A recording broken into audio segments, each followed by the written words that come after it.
আসসালামু আলাইকুম বন্ধুরা। আজ আপনাদের সাথে শেয়ার করব সুন্দরবনের এক অদ্ভুত রহস্যের গল্প, আলেয়া আলো নিয়ে। সুন্দরবন বাংলাদেশের সবচেয়ে মূল্যবান প্রাকৃতিক সম্পদ, কিন্তু এই বিশাল ম্যানগ্রোভ বনের বুকে লুকিয়ে আছে এমন অনেক রহস্য যা আজও মানুষকে ভাবিয়ে তোলে। তার মধ্যে সবচেয়ে রহস্যময় হল আলেয়া আলো।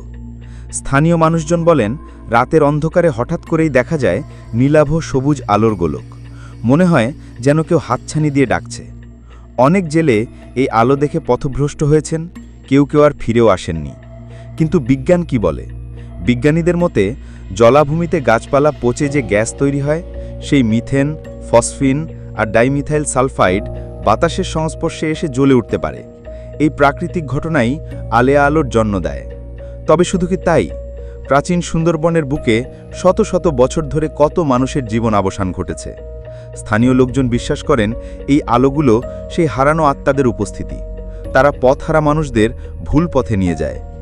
আজও যখন কোনো জেলে রাতে মাছ ধরতে যান, তাদের সতর্ক করা হয়, দূরের আলো দেখে কখনো নৌকা ভাসিও না।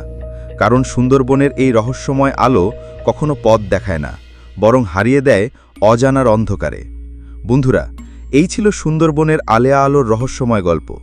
আপনাদের কাছে কেমন লাগলো কমেন্টে জানাতে ভুলবেন না।